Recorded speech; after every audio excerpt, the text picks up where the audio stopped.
How's it going, everybody? Bryan Alvarez here on Wrestling Observer Live. We are here every day, Monday through Friday, noon Pacific, 3 Eastern, Sundays, 3 Pacific, 6 Eastern. Lots to talk about here on the show today in the final segment. Final segment of the show today, he'll be joined by Court Bauer. He's going to be talking the MLW show coming up tomorrow. Our own filthy Tom Lawler is working the show. A lot to talk about with Court coming up later on in the show today. Also, lots of news on Jason Jordan. If you watched Smackdown last night, what are your thoughts? There's some changes to 205 Live. We got a three-way main event for the upcoming Smackdown pay-per-view, which actually is exactly what I figured they would do, but they didn't do it the way I would have done it, which is fine. They can do whatever they want, but I mean, I thought my idea was better, but that's just me. Anyway, Jason Jordan.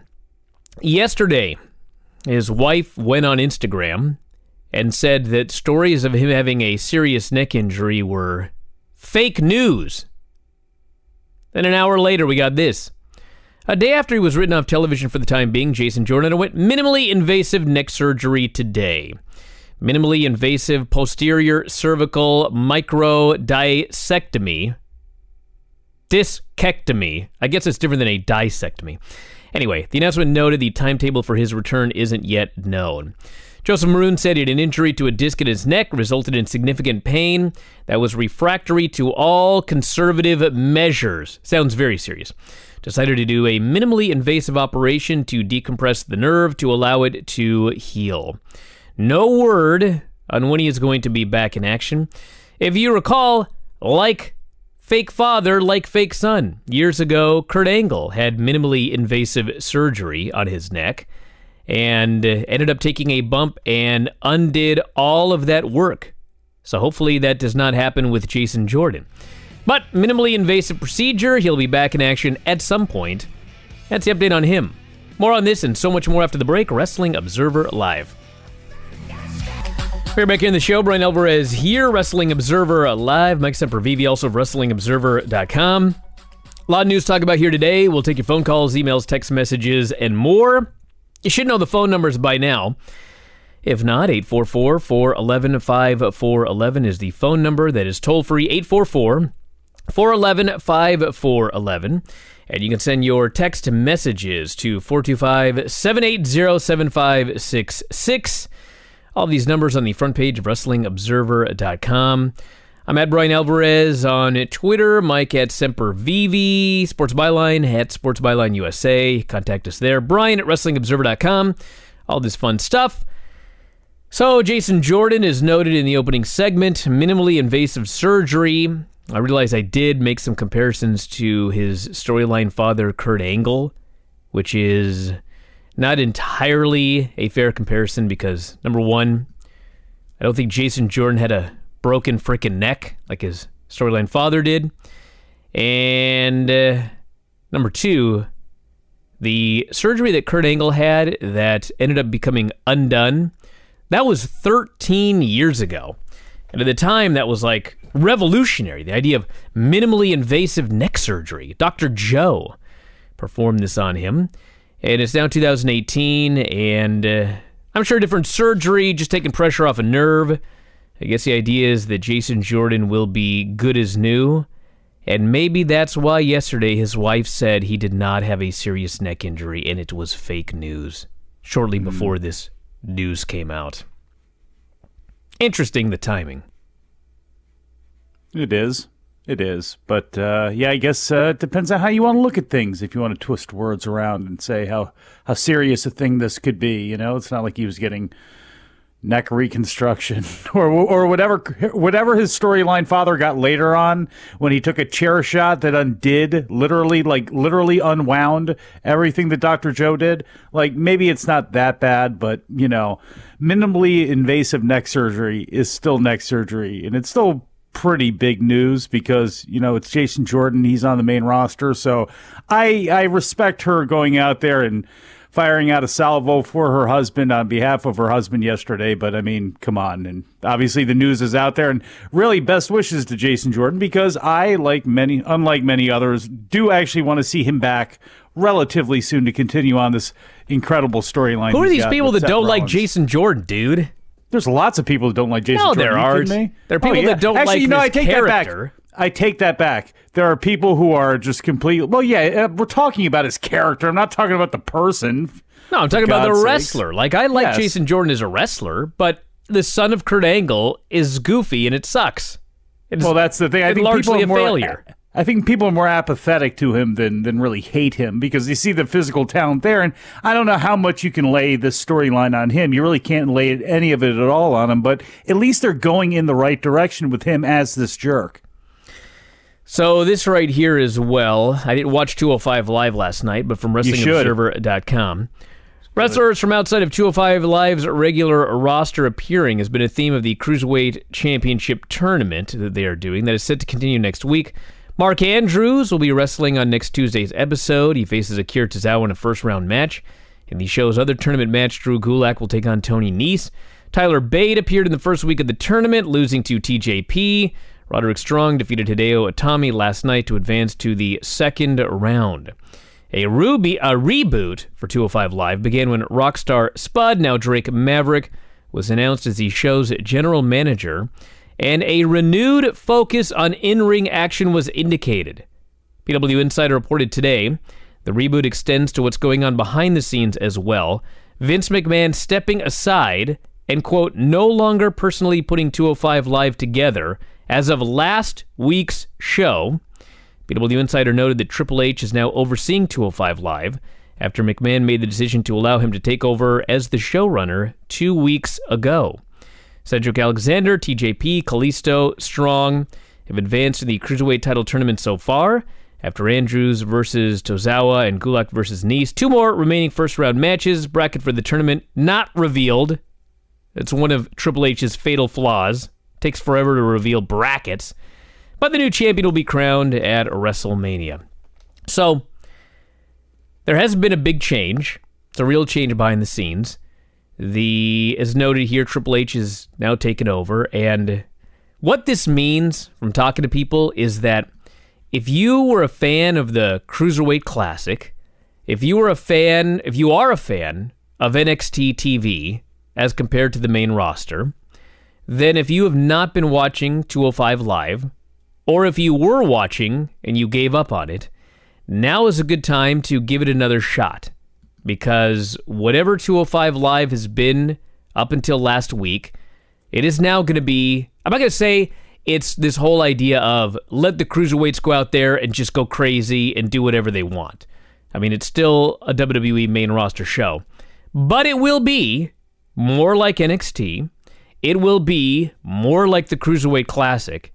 And so if you gave up on the show like I did, you were sick of chin locks and talking for 40 minutes, now's a chance to give it another shot because it is going to be different.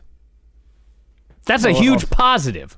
It is. It also depends on who's in there. We did have a fun match with Kalisto and, oh God, who did he wrestle? Lince Dorado. But it was sloppy. I mean, it was one of those, like, talk about an undercard WCW Cruiserweight match, kind of like a random thrown together one slapped haphazardly at the last minute and thrown on the show. That's kind of what that was. But then you got Hideo, Tommy, and Roderick Strong. And if you think about on a random Tuesday night in February, you got Sami Zayn and Kevin Owens in what was a really good match up until the end. And you had Hideo, Tommy, and Roderick Strong. Not too bad. And if this is the way that NXT is going to be, or 205 Live is going to be, great. And the other thing is, too, we talked about storylines. I talked about how important it is, and you kind of blew it off a little bit. But, being invested in these guys and being invested in who they are and their characters, stories matter. And I'm sure they're going to go further with Roderick Strong's story. He's got obviously, he's been on this show. Everybody probably knows his deal by now, but they exposed that, I think, to the universe last night. I guess some people that may not know. And if he's going to be built into 205 Live, he's going to be built into the main roster, hopefully one day too.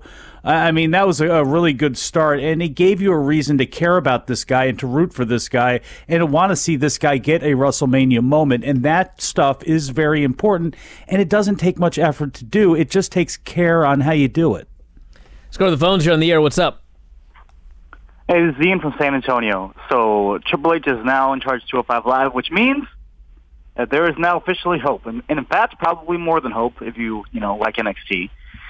Because last night, or I should say on Monday night, whenever Rockstar Spud, which is what I'm going to call him for the foreseeable future because I can't remember his other name, was on commentary, and he said, the Cruiserweight Classic is what everyone loved, and then, stuff happened, and he just said something. And, when he said that, I thought to myself, well, maybe they really are going to have some sort of change in opinion or change in thought process.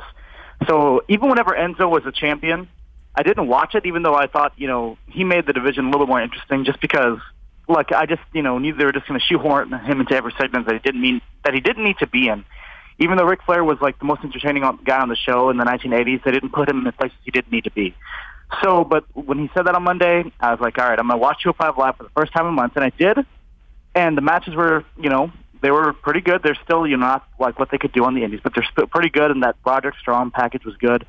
And then when Rockstar Spud was cutting a promo on, what are the names? Tony Nese and Drew Gulak, and told them that, they've become jokes, basically told them that they had been acting like geeks because, of the whole no-fly thing, and, they just decided to become a comedy act instead of being, the great wrestlers he knew they could be, and how they had the most wasted potential on the show, and they were going to wrestle each other next week, and he wanted to see who was going to step up. I was like, well, you know what? Something must have changed, because there's no way that would have happened even 3 weeks ago. So, well, look at that. Something's changed. I got to let you go there. We're about to head to a break here, but I'll talk about this after the break. I got more on 205 Live. I don't know if there's a direct tie into what I'm about to say, but maybe there is. Back in a moment, Observer Live. Back in the show, Bryan Alvarez here, Wrestling Observer Live. Mike Sempervive, also of WrestlingObserver.com. Listen, I don't know if one thing had anything to do with the other, but it is interesting, the timing that, Vince is running NXT, or not NXT, is 205 Live. He's got all these wacky ideas about giving these guys characters. The wrestling is downplayed. It's a bunch of storylines. Noam Dar, Alicia Fox. And then they decide they're going to tour, and they have to cancel the first show. And then, the other two shows did well. I mean, in the sense that they booked 1,200-seat arenas and sold 1,200 tickets. But, I mean, if you step outside the size of the building, they sold 1,200 tickets to house shows with main roster guys. These are not considered developmental guys. These are main roster guys. A show drawing 1,200 with main roster guys, that's terrible, okay? So then the idea was, well, we're going to run another tour coming up in February or March or whatever. It ain't happening. So I know they claimed that, hey, we're happy with these numbers, but if they were happy with the numbers, they would have done this second tour they were talking about. They didn't. So I wonder if the results of that tour led to Vince just saying, you know what, take over this thing. It's yours now. Well, you give it a shot. I don't know. Who knows? But one of the benefits of it is if you look at NXT as a third brand, which is what they like to do when it comes to marketing and a corporate point of view, not necessarily in execution, but you're still going to use these guys on the Royal Rumble. They're going to appear at WrestleMania like they are, Roderick Strong I'm assuming he's probably going to go very far in this tournament. I'd like to think that's going to be the case, but these NXT guys show up on these weekends on WWE main programming. This is a good way to sneak them on, being hyped up on Raw and on SmackDown without ever actually appearing on the show. Roderick Strong, Tyler Bate, Makoto, Kenta, Hideo Itami. They can appear on Raw and on SmackDown. They can be talked about. Video packages can be run, but they can never actually appear. If they don't actually appear on the show, that's fine. You know what I mean? So it's a good way to sneak them on that way, too. And if that's the direction they're going to go, I'm all for that, too. Because I think NXT, I'm not saying it needs to be an equal third brand or anything like that, but, if you can showcase guys like Roderick Strong, people that in theory shouldn't be there anyway, they should be on the main roster, I'm actually all for that. Let's go to the phones. You're on the air. What's up? Hi, Brian. It's BJ from Arizona. What's up? I just wanted to ask you a quick question about 205 Live. Now, I've seen they're doing the tournament, and Tyler Bate and Mark Andrews is actually going to be on next week. I was wondering, do you think for the last week of the first round of the tournament, do you think there's any chance that Pete Dunne might actually be in the tournament? Could be. I think any of the guys that were in I'm maybe not Kota Ibushi, but I think a lot of the guys who were in the Cruiserweight Classic, I think you might see in the tournament. I mean, it would help if we had brackets. I mean, it's one of my pet peeves, the idea of running a tournament and not giving fans brackets. How can you run a tournament with no brackets? So hopefully we'll get some soon. I'll start with a positive, then I'll get into this negative here. I know people don't like a lot of negativity. Hey, this Kevin Owens-Sami Zayn match. That was a great match. Yeah, it was. These guys have better in-ring chemistry than any other two guys on the main roster. Do you hear me? Wonder why. Because they've wrestled together a million times. Now, I had an idea for the finish, which I thought was great, which is that they go in there, and you don't have to have a fake match, but you can have like a scientific match, and then they do the double German suplex gimmick where they both get pinned, and they basically screw their way into a three-way at the next pay-per-view. Because this would make sense in storyline. They got screwed out of the first one. They asked for a rematch. Shane wouldn't give it to them. Daniel Bryan puts them in a match together, and then they finagle their way into a double pin, so they both end up getting the shot at the pay-per-view. Makes perfect sense in every aspect of this storyline. Instead, they really got in a fight. They really fought each other, and then AJ Styles just attacked both of them for the DQ, and Daniel Bryan made a three-way. I don't know why. It's kind of lame, but that's what they did. But anyway, they got a three-way at the pay-per-view. Now, I'll give you a couple of other positives for SmackDown. They got rid of a lot of the goofy letters and words. Not completely. There was a Benjamin and Gable promo where they kept like putting words on the screen. Okay, this sucks. Can we stop? All right. Another kind of positive, it's just funny. New Day bringing up Corey Graves' fighting acumen over and over and over again on the show. It's very clear that, like, I'm sure there's something there between Booker and Corey, but this is a storyline, and we'll see where they end up going with it. I have no idea where they will go because Corey Graves can't wrestle. It's like, we got a Corey Graves storyline and we got a Daniel Bryan storyline. Neither can wrestle. So, I guess we'll see what they're going to do. Corey Graves did not retort. He had to get out his frustrations through Byron Saxton, which got very old very fast. And then... Actually, I got two other things. This top 10... Wait, are we into the negative yet? Yeah. Okay. This is a negative. Gotcha. Dude, I watched this last week, and I said, there's no way this lasts longer than a week, this goofy SmackDown top 10. I hope I'm right. Daniel Bryan comes out, and he goes, here's the top 10. As voted on by the wrestlers. Sure. He makes sure to note you can't vote for yourself. Like on a roster of 45 guys, your one vote for yourself is going to screw everything up. And him and Shane also don't get a vote. Like their one vote's going to screw everything up. Do the top 10 and it's like, number 10, Naomi. I don't even remember the top 10, doesn't matter.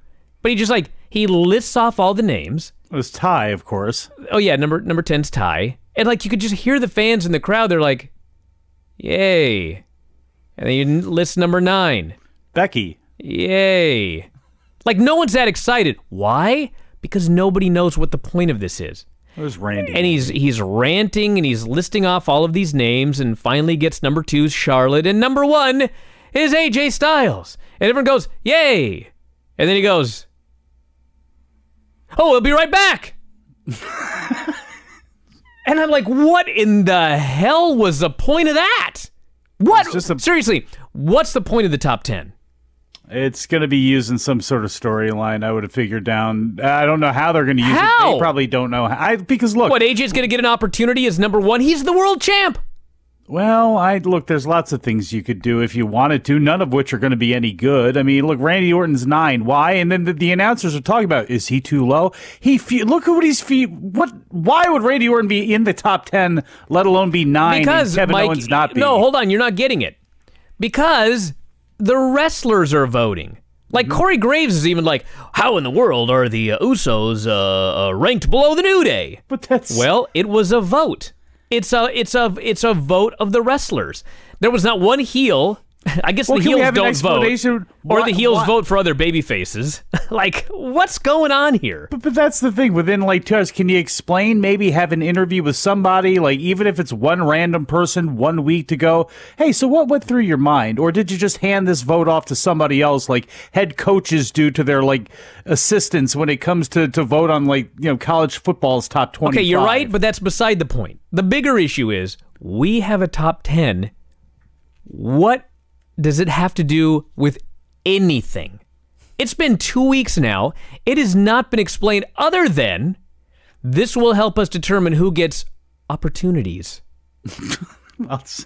Doesn't everybody have an opportunity? Isn't it called the land of opportunity? But it's opportunities. So they're going to get amongst... more opportunities? Opportunities for what? What opportunity are you going to give AJ Styles now that he's number one? He's already the world champion. Well, is he going to get a bus? Well, hey, look, you don't know. Look, what do we talk about? What have you said a lot? You hate the "we deserve a" chant because it's stupid, right? So now you have their peers that are technically voting for them. So maybe they're getting something out of this, just professional pride. Who knows what could come out of something like this? And then in the most infuriating thing on the show, maybe it's just me. You sure? They make the announcement that next week Dolph Ziggler will return. It's like, does one person care? I don't even think Dolph cares right now. Let me go back through a little bit of his history, if you don't mind. Dolph Ziggler, in the middle of 2017, just vanished. He vanished for a long time. He came back in August, and he said, next week, I'm going to return with my new gimmick. And then the next week, he said, next week, I'm going to return with my new gimmick. And then he said next week, and next week, and next week, and next week. Finally, his big return is he pretends he's everybody else. And he does this for week after week after week. And then, finally, I think there's another incident in here where he disappeared. But anyway, so then he comes back, and then he wins the U.S. title, which nobody expected. And then he shows up, and he vacates the belt, and he vanishes. He's gone again. 6 weeks. He makes his big return at the Royal Rumble, number 30. He's just eliminated, and then he vanishes. Now he's returning again. Who cares? Anybody? Anybody? I'd love to hear it. What? Hey, I liked the main event. It was awesome. Did I mention that? Sami Zayn and Kevin Owens had a great match. They're so good together. It was really good. Is that like an old Austin Idol gimmick or something like that? Hey, we're going to put you in the main event. Great, I'm not going to show up, but I'll show up like a couple weeks later and do this thing and then, conveniently not show up again. Maybe that's what it is. And my God, he's coming back for a match with Baron Corbin. Sure. I've seen this match 7,000 times in the last 2 years. Back in a moment with Court Bauer, Wrestling Observer Live. Back in the show, Bryan Alvarez here, Wrestling Observer Live. Mike Sempervive, also of WrestlingObserver.com. Switching gears here to talk to Court Bauer about a lot of things, including MLW Road to the World Championship, February 8th. That is tomorrow, Thursday, Orlando, at the Gilt Nightclub. Tickets on sale, MLWtickets.com. Court, what's going on? Hey, it's good to be on with you guys. How you doing today? So MLW is, what is it, monthly now? We are doing pretty much monthly almost, thereabouts, for at least the next few months, and then we have shows every other month thereafter. But, yeah, we're amassing a pretty good following down here in Florida. We even have our ringside token grandma watching the action, which kind of is a throwback. So I love it. Is she a stunt granny or a legit granny? She is the real deal. In fact, I think I saw 2 grannies at our last show. So wow. Grandma Anita, and then there's another one. So we're it's legit, and we popped backstage when we saw it on the camera. So, well, it is the Gilt Nightclub. So if my granny were in the area, she'd be there regularly. Yes, no, I think she actually sponsors one of the nights there. Yes. Now, when you first were on the show to talk about the return of MLW, as you are well aware, Court, you alerted us it was one time only. And I said, Court, come on now. Are we really not doing this again? You said, yes, this is it. It was not. Well, I actually didn't say that. You said, will you do another one? I said, never say never, Bryan. Well, you did say that. You announced, you did say that. MLW never say never. Look at you. What a worker. So did you know, I mean, okay, so I guess here's the question. When you decided to do this first one, I mean, did you already have the arena booked for Never Say Never, or was it kind of a deal where, let's try this one, let's plan on a second one, but let's see how this first one does before we really commit to this? Or did you sort of know, dude, it's 2017 or whatever it was, the Indies are hot, I mean, there's no way this isn't going to draw 300 or 500 or whatever the capacity is. Let's go all in. Right. We had a pretty good inkling that we were going to do it because not only did we have a strong response from the ticket sales, but we also had General Mills sign on to be a sponsor with Totino's Pizza, and then we had Lagunitas Beer sign on as a sponsor, and then we got a flat-out for video game sponsor. So we're basically only trailing WWE and advertising sponsors, and we hadn't had our first show in the books yet. So that was a really compelling reason to do it, because basically, even if 0 fans showed up, we were in the black. We were doing really damn well, which was really exciting to me. So it was really encouraging, and then just the support was overwhelming. You know, I'm traditionally a pessimist, so I didn't know what would be what fan base would be there. Would it be the original fan base? Would they even care? But it's really more of a blend of newer fans. But we did see some vintage 2004 MLW shirts at our January show, which blew me away. But it's great to see the wrestling culture since I last promoted go into such a positive place in terms of just the locker room, the talent. All these promotions today work together. They share on airplane tickets. They collaborate in ways that back in the day was so territorial and so aggressive towards each other, and it was so destructive. Today, it's such a refreshing experience across the board. I'll say in my time in wrestling, this is the most positive, personally, most fulfilling time yet, and working with young talent for me. I sound like I'm an old guy. I'm in my 30s still, but working with young talent has been so rewarding for me. I love it. I've had a great time. I got 2 follow-ups here, then Mike's got a question. So, first off, you mentioned the advertisers, and, yeah. I mean, did you hire, like, an ad agency, or, I mean, there's a million indies that have no sponsorships, and you rattled off, like, 4 or 5 you had before the first show even started. I mean, without giving away the secrets, so everyone steals your ideas, I mean, how did you get these sponsorships? Well, it doesn't hurt that my quote-unquote civilian job provided me opportunities to collaborate with a lot of these people, make connections over the last several years. So that definitely gave me a strategic advantage. And also, we have a huge amount of sponsors and advertisers on our podcast network. And so that also gave us a nice advantage into entering into this high-risk proposition, along with just having the podcast network to cross-promote the show. Just gave us, huge advantages. Having that really does make a difference for us. So that and having, a good crew. But for the sponsors, it's networking. And for years I tried and failed. I think everyone does. And once you find the right people and you can win them over and show them your deck and your game plan for the show, that can take you far, and that doesn't still guarantee that you're gonna make it work. But getting General Mills was a huge one. Getting Flat Out for a video game, that was huge. But we do have a little bit of a track record because we have the podcast network, and we've done things like Wale Mania, and you can Google us and you'll see coverage from mainstream media, which I think does help. And that's the other thing I love about wrestling is the media coverage, the acceptance. Is so much greater and bigger now than it ever was. We do ESPN radio down here in Orlando. The Orlando Sentinel covers us, Miami Herald. Back in the day when I promoted, this wasn't possible. You were never going to get that. But I think a lot of people grew up loving wrestling now have these jobs, and they say, listen, you can't just scoff at wrestling and say it's a work, but there's something in the DNA that a lot of sports fans want to hear about it, and that's why I think ESPN on a national scale covers it too. And then the other question, you mentioned the fun you're having and the wrestling business. When I first started wrestling, it was 98, and I went through about 2010. Then I was just sick of it. And I've talked to people that are doing it today, 2018, and they're like, it's totally different. Like, it's totally different today. Like, everybody's so nice, which they certainly weren't in 98.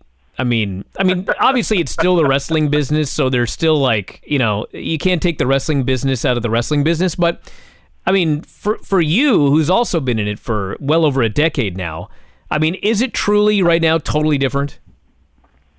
I started in 1998 with AFA and oh boy. I'm right with you at that 20-year mark. There you go. Started as a teenager, but yeah, it is culturally different. It is different. The challenges are similar sometimes, but the collaborative thing between promotions has been fantastic. I think people have perspective. They work together, and you see it works. And if you share talent, it's not the end of the world. It's not like, oh my God, they did the same match we're going to do. Oh my God, it's the end of the world. It's not like that. I think the talent too. It used to have such toxic locker rooms. Because of the drugs, because of the politics. And I think 99% of the talent today grew up watching their heroes die and watching these tragedies unfold. And they don't want to be the next tragedy. So the locker rooms are so much better. I mean, it's seriously, people roll their eyes. Oh my God! All they do is go home and play video games. I can tell you, I had a bunch of savages back in the day in my locker rooms at MLW in the early 2000s.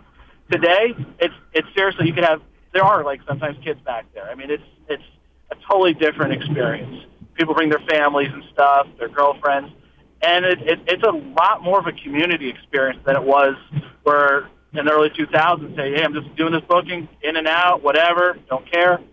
People are having fun, but there's also so much young talent in the business, and that passion, that enthusiasm, I think, is contagious. Court, what was it like to carve out your niche on Thursday? Was that something that you did strategically because you knew the other guys, it opened up other guys to have bookings over the weekend? Was it something you had to do out of necessity because guys would have bookings on other weekends, or was it a little bit of both? It was a lot of strategy in terms of we wanted to have access to excellent talent.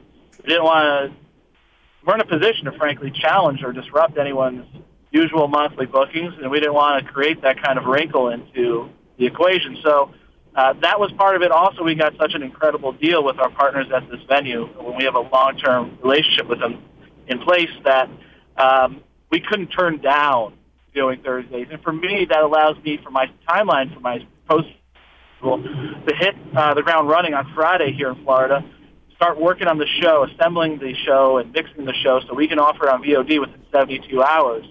If we do it on a Saturday, who's going to watch it Monday, Tuesday? You're back in your work week. So there was a strategic play there, too, for the VOD and getting it up on MLW.TV as soon as we could.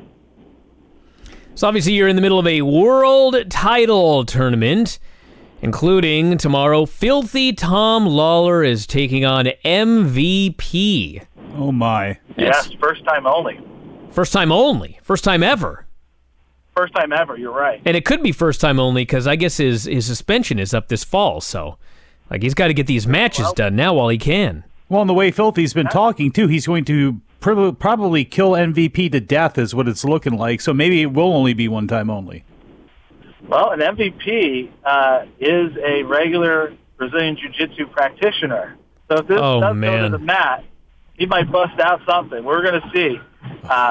Is it styles make fights, and that's going to be an interesting one because they've never fought. And seeing Tom and his evolution of Lawler in the ring, given that he's had like 50 matches, really, maybe thereabouts, he's really phenomenal. Yes, he's like a fish to water with it, and not a lot of guys are. And a lot of guys that are established athletes in other sports, they often will have a lax approach and won't put in the work. Tom will take all the books he could just to get the experience, and he loves it. And I'll tell you, even on the promo, we're like in the middle of pre-tapes. I'm going to our other pre-tape location right now here. He is like a one-take Jake. He doesn't, there's no like take 3, 4, 5. That guy, you just give him like, and that's what we do. Here's what we need to accomplish. Here's a few bullet points.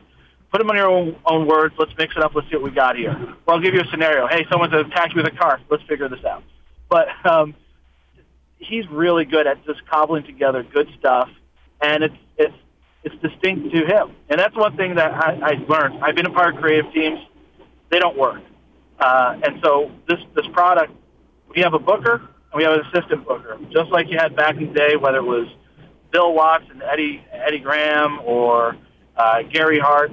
You have your bookers, and that's what we're doing here, because I don't believe the creative system ruling by a bunch of a group works. It creates too much discombobulation.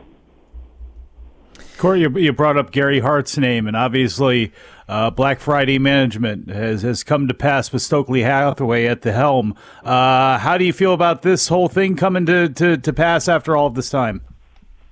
It's the last thing that Gary and I worked on. It's something that we tried to get done. I tried to get him in. Originally it was going to be many years ago. We were going to do it when I was promoting, and it didn't work out. Then I tried to get him to do it in WWE, and it was actually going to be part of the introduction to Umaga, and that would have been Great Khali and a bunch of other guys. And he just didn't want. He had heard my bitching enough on the phone heading home from Stanford every day that I guess he just thought, why would I want to do that? I said, well, having a friend to commiserate with was one reason I was hoping he would do it. But to bring his legacy forward and to finally bring that out there to the public and share what we had worked on, and a lot of it is Gary's work. A lot of what we're doing is stuff that I still have the notes from in the mid-2000s, and you might have to modernize it or just give it an adjustment or two. But this to me is the last piece of the legacy that Gary hasn't shared with the world. Those fortunate enough to get his book, they got that, and now they have a little bit of Black Friday management. And Stokely Hathaway's done a phenomenal job. And for me, it was important we find the right person. If I'm going to do this, and I had the family's blessing, and I was very selective of who was going to be involved and what was going to happen. All right, well, stand by, hold that thought. I'll be back in just a moment with more Wrestling Observer Live. Back in the show, Bryan Alvarez here, Wrestling Observer Live. Mike Sempervive, also of WrestlingObserver.com. Unfortunately, the Ice Train is not going to be at the MLW show, which is a tragedy. But Austin Aries, ACH, Tom Lawler, MVP, Brody King, Shane Strickland, Chelsea Green, Priscilla Kelly, and more. That is tomorrow, February 8th, Thursday, Guilt Nightclub in Orlando. Tickets at MLWtickets.com. Court, let's get some plugs in, all your stuff. Yes. We also have Sami Callihan for the first time ever versus Darby Allin in a grudge match. Tony Schiavone, Rich Bokeh, Rich Brennan from NXT will be calling the show. It should be a real fun night. And we also have two up-and-coming luchadors from the Crash promotion. Their junior heavyweight champion, formerly Black Boy, versus Danger. And so that should be a hell of a match. Those are two of Conan's top prospects, and we're glad to finally bring them to Orlando. So we have a loaded card. 12 matches. It's going to be a fun night. Check it out. Court, I want to thank you so much for doing the show today, and I'm sure we'll have you on a lot more since MLW is running regularly. So good luck tomorrow, and thanks so much for doing the show today. And we are totally out of time, everybody. We're here every day, Monday through Friday, noon Pacific, 3 Eastern, Sundays, 3 Pacific, 6 Eastern. You can get daily replays, 5 Pacific, 8 Eastern. You can get commercial-free replays by subscribing to WrestlingObserver.com. And brand new, if you want video shows, the Bryan and Vinny Show, Tuesday, Thursday, and Sunday is available in beautiful HD, video.f4wonline.com. Check that out, and we're out of here. Thanks, Mike, as always. Court, callers, and listeners, we'll talk to you next time. Wrestling Observer Live.